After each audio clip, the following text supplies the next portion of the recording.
Welcome back to the Wallaway. This is Imran Nanlawal, and I'm here with the one and only Coach D Lancaster. Coach D, how you doing? I'm all right, man. I'm all right. It's been a bittersweet day. I lost my 95-year-old grandmother this morning. Oh, I'm sorry about that. She was a tough woman. Mm. A tough woman. So I'm sure all of my, go-getter attitude and passion for things that I put in had to do with her. So, 95, huh? Huh? 95, huh? 95. That's a long run, man. Yeah. So it's bittersweet, but I'm sure she's in a better place right now. So I'm feeling good. So, other than that, what's going on in the basketball world this week? Well, we're making some kind of progress with camps, and we're just trying to see. The thing is, we don't really know. It's not a set date. If we had a set date, then we say, all right, we'll do this, we'll do this, we'll do that. So right now, we're just playing it by ear as far as going towards the end of the season by like August, like trying to end it by August, and then starting the new season next year by December, which they was talking about anyway. So that all, what I do really is waiting for what the NBA is doing. So I can't really schedule nothing. I can't really do nothing until we have dates set. Other than that, I think that we're projecting to look at the Orlando, the Disney World Resort for the games, in which I would have to go out there and conduct whatever clinics that I was having, because it still is going to go on. It's just going to go on with all the teams there. I saw an interesting report, I think today or yesterday, from RC Buford or someone reporting based on what RC said, that the GMs are like itching to get back in, and they want to finish the season. Oh, yeah. Well, from a money standpoint, we have to. We have to get to at least 70 games, man. For the sponsors to kick in, Okay. So the part of it has to do with sponsorships? Absolutely. And, no one, when people are going into this, no one knew that this was going to happen, So this is a way for everyone to be creative, because hopefully everyone's doing their due diligence by following the guidelines and staying home and washing their hands, and these are things that these little things that you should be doing anyway are saving lives. So let's get to the topic at hand. You and I had a phone call a couple of days ago, and we talked about the Last Dance documentary. I think it's a 10-parter, but I think 4 episodes have now been released. Yep. So it covers the Chicago Bulls during their championship year run, their last championship. And it goes back and forward in time, talks about Jordan coming into the league, talks about him in college, get a little highlight of Dennis Rodman, a little highlight of Scottie Pippen and Phil and Doug Collins. Jerry Krause. So what are some of we can go deeper into this, but what were some of the first things that stuck out to you in terms of watching these episodes that were released? What stuck out me the most, especially being on the inside like that, because they never really allowed cameras in back then like that, especially with Mike. What I never understood is how the general manager, Jerry Krause, could like say certain things he said in the middle of the season, like Phil Jackson not going to be there no more, and then if Mike leaves, so be it. Like that right, and then for them to still win that year, that's very, very impressive, because usually when you have team turmoil like that, and I'm not going to so much. Well, yeah, that's team turmoil. That's team turmoil, because when it starts from the top and you have stuff like that and you're saying things like that, you're creating a hostile environment within. So I was a little shocked that it was going on like that, because let's face it, I'm in a lot of locker rooms and things like that, and the GM is sort of like the bad cop, if you will, and the GM is the GM is the GM. He's the second in line to the owner. So. But the way that I've been dealing now, when I've been seeing certain GMs, they want to get more personal with the players now. They want to know how the players are doing. They want to, it's not just, and I think that's better for the players, because the players feel like they're part of something, not like I'm just here for a check. And I think that's where Jerry Krause went wrong, because he thought he was larger than them, but it's really the players that got him to where he. But don't you think that's the generation? Don't you think that was, from an organizational development standpoint, obviously I think that was Very poor management, very poor strategy, very poor leadership from Jerry Krause. But at the same time, wasn't that the era, the 80s and the 90s, where the GM is controlling the show, and if the GM has the owner's support, the GM can essentially do whatever he wants. Absolutely, that was the era of that, and that's why it's good for them to put it out now and see it now, because you wouldn't even think that. Wow, you could say Michael Jordan could go or leave. That's, like, I'll take Michael Jordan at 50. You know what I'm saying? Right. So, and that was a little, it was a little educational piece as well, because now that I'm involved in the NBA, so to speak, and I'm behind the scenes on a lot of things. What they show on The Last Dance are things that don't happen these days. So remind us, because we got a couple of viewers in right now. Talk to us quickly about what's your role in the NBA and the junior NBA. What do you do? What I do is I'm a junior NBA camp director, and then I go around to different teams, about 9 to 10 different teams, and I direct their summer basketball or their youth basketball throughout the year, and I do player development for multiple teams as well. Rutgers Park. Oh, that's right, and I head coach at Rucker Park in Harlem. I won a championship in 2010 for Michael Jordan. And in basketball, I coach at a school in Brooklyn called Brooklyn Laboratory School, middle school. I'm a head coach there. And I do my training with my own company, D-Train Express, where I just signed a deal with New Balance for my apparel. Nice. I'm actually wearing the logo now. Yeah, I saw it. Looks nice. Looks nice. And I'm just trying to work. I met you in Chicago at All-Star when the NBA asked me if I wanted to do a camp for this group. Of course, I was flattered that they asked me, and this is what came out of it. So I must have did a good job. So let's tie that all in with that hustling, that working. So the interesting thing that I learned from this documentary, obviously, there's a lot of points that are just a lot to take in, but a couple of things. Number one, work ethic.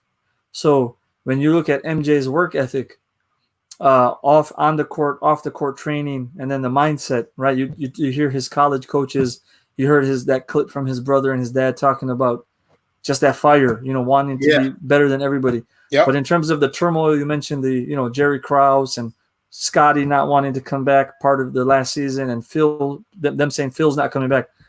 This conversation about the GOAT, whenever they talk about the GOAT, for me, so far, this series has solidified that fact that this guy has to be the GOAT, in my opinion. I mean, definitely the GOAT. There's no question.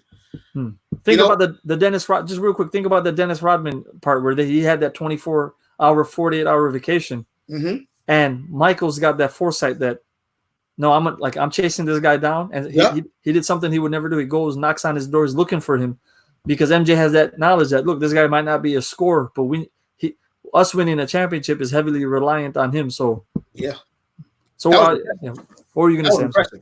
Yeah, that impressed me. That but that impressed me. But I'm not surprised. I'm not surprised because Mike is Mike, and I think that Mike wants to win at all costs. And if he's an integral part of them winning, Mike's going to do everything he has to do. And nowadays you can't tell the coach, "Hey, coach, that can't happen nowadays." Everything's timed. Everything you have to be. That's a fine waiting to happen. So for them to let him go, like they don't do that nowadays. Can you imagine? Well, I know. Derrick Rose had something in New York where it was like a mental. There was some type of mental health issue, so they gave him some leave of absence. Right, but that was something that was documented, and he just went to Phil and said, "That don't happen." I mean, but that's the changing of the times. Yeah, I mean, just with all that, like them knowing it's their last season, and then the fact that Scotty didn't play until January, so Scotty missed the first couple months, and they still wind up having a great record, winning the championship. For me, the point that I get home is work very hard, perfect your craft, work on your strong suits. As we saw that transition from Doug Collins to Phil Jackson, trust in your teammates. But this guy is a personification of excellence in the terms of basketball, in the sense that the right mindset, the right approach to training. You saw that part with the great Tim Grover adding the 15 pounds of muscle onto Michael Jordan. So far, great storytelling in this documentary. Great. I actually watched two. I think I watched 1 and 2 twice. Okay. I gotta watch 3 again. Just It's that good. But one thing, I was in Chicago briefly a year ago for a layover. I missed a flight or something, or my flight was messed up. So I didn't really get to see Chicago, but it was rainy. So I stayed overnight in a hotel and then flew back to New York. So I really didn't get to see Chicago until last time I met you at All-Star. And every time I was around, basketball minds, forget NBA, just in a bar or in a mall, and basketball came up, right? I now watching The Last Dance as a New Yorker, I start understanding how like Chicago people walk around with their chest out a little bit. You know what I'm saying? Because it was always when I was in New Orleans at All Star. It was a huddle it was a big group of us, and I was from New York. This guy was from Chicago. This guy was from somewhere else. I was with Tony Campbell, who used to play for the Lakers. Right. It was me, Tony Campbell, a couple of my other friends, my son, and we get with these Chicago guys. And it was like we couldn't tell them nothing. He used to be like, you New Yorkers, man, his team was walking. You got six. We got six. I was like, and then what could I say? And then when I said I was from New York, it was like they just was getting me. They just was getting me. Mm-hmm. So now watching The Last Dance and seeing like how they moved and how I get it. I see it. So I think it transitioned over to the fans. Like Chicago fans still have that pride that they won 6. Come on now. Hey, look. You got to give credit when credit is due. So what point do you think the youth could learn from watching this series? Guys, young kids who love the game and want to take it to the next level, the guys that you mentor, the guys that you train. Well, how could we make this as an educational assignment? Like what are some of the benefits they can learn? I would say dedication. Mm-hmm. Number 1. I would say team camaraderie. Number 2. I would say the coaching. Do you know when I was what episode was that where Phil Jackson had the team with no shoes on? Yeah, on the court. Mm-hmm. That was excellent. Mm. That was excellent because that was a way of them bonding, team building. That was team building. That was excellent. That they was doing this. I think because he's into some Indian tribes or something like that, right? Yeah, he follows some Native American rituals, and Yeah. You don't see NBA teams doing that. That was excellent, and they all bought in. See, that's what it is. The buying in with coaching, and just caring about one another. As from a kid standpoint, knowing what pieces that you need to put in place to win a championship. The greatest player of all times went to a hotel to knock on a door to tell his player to come to practice, and that's, yeah, he had. The crazy thing was MJ was doing a lot of that on-court yoga. Yeah, I was like, wow, even Michael's buying into this. He's not asking for preferential treatment. He wants to be out here practicing. He wants to be following by example. Yeah. His dedication, man, his dedication, his commitment, that hunger, that thirst. But then you see how much it takes in terms of the effort that goes into it. And also what I've realized is I think of, Michael Jordan, Mike Tyson, a lot of these guys who reach that kind of killer mode, and they also have some like hurt in their life. I feel like they've had some trauma or something that's happened to them as well. And you see, Michael Jordan talked a little bit about they didn't grow up poor, but the area that they grew up in and some of the stuff that they global bust, I think. Yeah, his parents were working class people, just working people. Yeah. Yeah. So and you talk also that he was struggling to get that admiration from his dad when his older brother was getting it because his brother was better at using tools and whatnot. Yeah. But I think they also lived in a predominantly white area, so. Mm-hmm. It's just interesting what drives these guys, and also with a guy like MJ, you could see how it also causes people to kind of leave his side or pushes people away because there's the competitiveness is always there. I also like the letter that they wrote that they read to Mike that he sent to his mom. Yeah, when he was in college, I need $20 and sorry for the phone bill. That's real. Yeah, that's real. So now whatever Michael gives to his mother now, I'm sure she has the world. It just makes the story that much better, because she didn't know he was going to be who he is now. And for him that shows his character too, for him to write his mom that letter. And he was already a star then. Right. And just his humbling self. And that was, I'm telling you, I tell you, this is a perfect time to have The Last Dance on. I'll tell you that. What are you looking for? What are you looking forward to in the next couple episodes? I want to see because of the turmoil, I want to see how they really, really got together and how they really, really kind of blocked out Jerry Krause. Because that's hard. When the general manager is always in your face and you can't stand him, Mm. And that's and it's hard, and him making little slick remarks and all of that. That's really hard. And it's not like, and Mike and them are so much competitors. Mike's never going to quit. He's never going to quit. He might just leave the team, but during the season, he's still going to go, and they're still going. So I want to see how that works with all those distractions. How with the fame and everything, with the winning and the pressure on winning and the pressure on winning again. I want to see how the team internally comes together to still, be the champions that they are or they were. Any hope that they'll cover the Knicks during this series at some point? They should. I mean, those are some great battles. Those are some. I was at, and what's so funny? I was at every one of those games, man. Really? In New York. Yeah, of course. I was a season ticket holder for a while. Wow. For 15 years, yeah, for the Knicks, yep. So one thing that was go ahead. So and just to say that, it was like when they would come to play the Bulls, and when the Bulls would come to New York, I think they played them 4 times a year because they're in the East. Those tickets were off, it was crazy. It was crazy. It was like if you didn't go to a game, everyone was taking their clients there. It was like Broadway. Well, it is Broadway, but it was people came out for those games, especially the playoffs. When you were a young man in the 90s and you saw a guy like Scotty, what was the talk in the barbershop or in the neighborhood about a guy like Scotty New York? His defense and the way that we didn't like Mike because he was Mike, but at least I did. I always had a certain soft spot for Scotty because he was really, really good, man. And I don't think he really got the potential.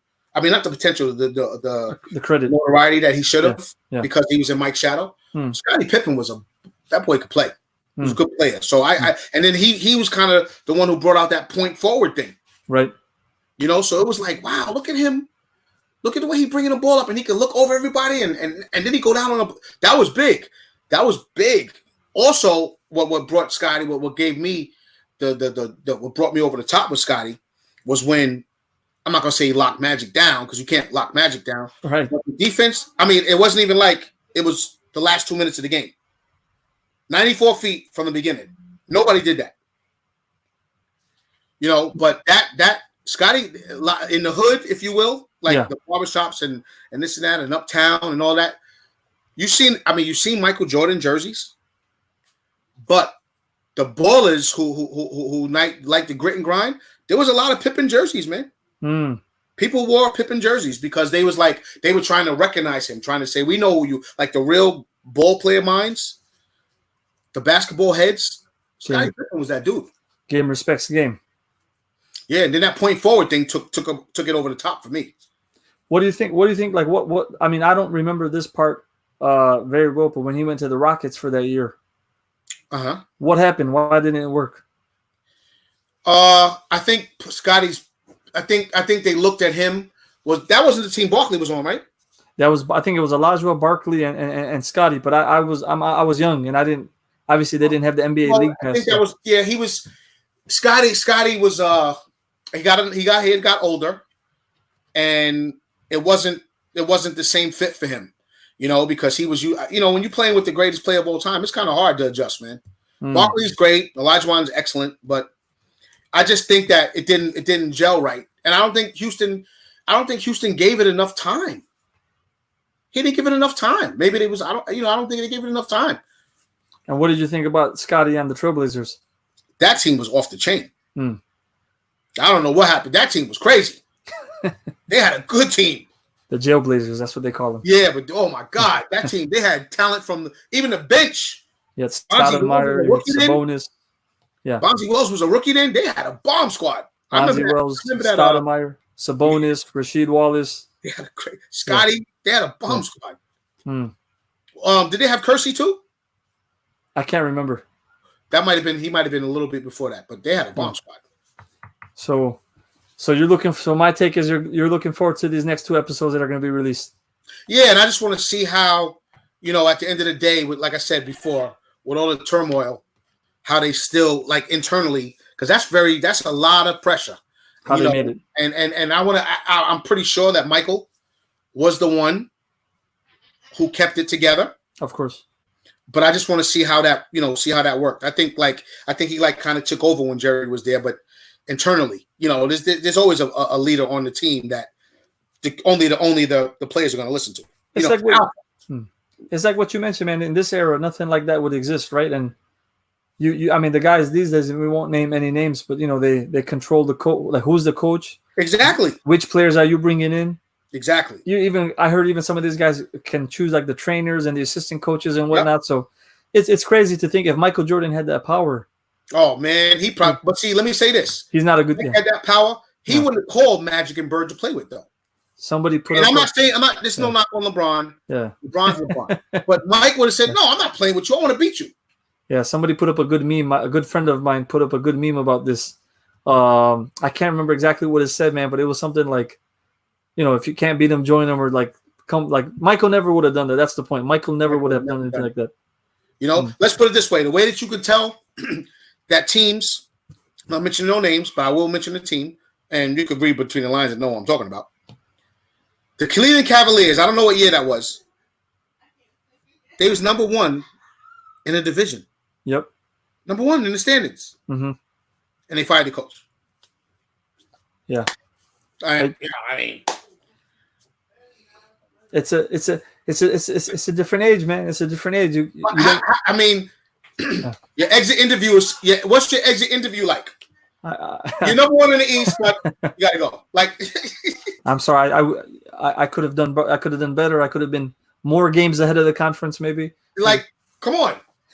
Like, I mean, it's obviously this era, it's catering to the players. It's catering to, and not to use terms like soft or this or that, but some of these guys are a little bit more sensitive, and mm-hmm. It's just one of those things. It's a different era, man. Like even when it comes to any industry, even teachers in the 80s and 90s are completely different than teachers today, right? You got totally. Yeah. Totally. And then, you got to remember something, because now everything's so sensitive, which I think it should be. Yeah. People are afraid to get sued now. That's a good point. People are afraid to say the wrong things. People are afraid. So it's like, it's a total different era. You seen that stuff on film? Mike was making fun of Jerry Krause. I was like, my mouth was like open, like, wow. Yeah. I was surprised. I was surprised myself. I was surprised, and yeah, you goof off and stuff like that, with the GM and everything, but not like the way.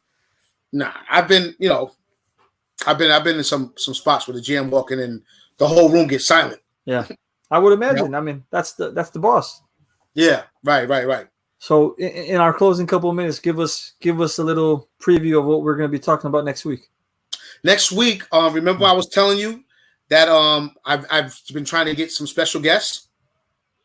So next week, I'm going to have April Aguilar come on. You might have seen her in Chicago when we were there. I don't know if you remember when I was doing the clinic for your school. Right. There was a table there. Yep. With a woman with a microphone. Mm-hmm. Well, she's the community relations manager and the digital host for the Vipers, which is the G League team for the Houston Rockets. So she's someone who works in the G League. Yes. Okay. So we're gonna get the G League, and she's the digital host, and she's community relations manager. Excuse me. And I met her in Chicago, like I met you, and we were just talking, and she actually was impressed with what I was doing as well. And she had approached me on doing something with the Vipers, something sort of what I was doing with you guys, and I was like, well, that's what I do. And we got to talking, and she told me about her ambitions, and I told her about mine. And I just thought it would be a good thing for her to come on, because I don't really know too much about the G League like that. I mean, I had some stints with the G League, but not to the capacity I have with the NBA. So I think it will be a good idea for her to discuss what it's like to be in the G League, what her aspirations are, because she's in the G League with these guys who's trying to make it to the league, So we're gonna learn a little bit about the G League grind, the G League hustle, and learn about these players who are out there day to day trying to just make it. Right, and I'm sure there could be stories where it's like, what, because I know a couple of guys who's in the G League, and I know that they don't make as much, but that's that right there, the passion and the drive that these guys have. Because let's face it, everyone has families, everyone has to take care of themselves, and the G League is not, it's not. I don't think they pay them like that yet. So it's really, really a grind, and she's like in it with them. So I think that's like a very, very interesting, thing to discuss. So when is this going to be? Next Sunday at what time? Next Sunday at 1, which is Eastern time. Okay, so 12 p.m. Central Time. Right. Coach, again, it's always a pleasure to have you on the show. And we'll be on with April next week. Okay. Thank you, my friend. Take care. Have a good one. Bye-bye.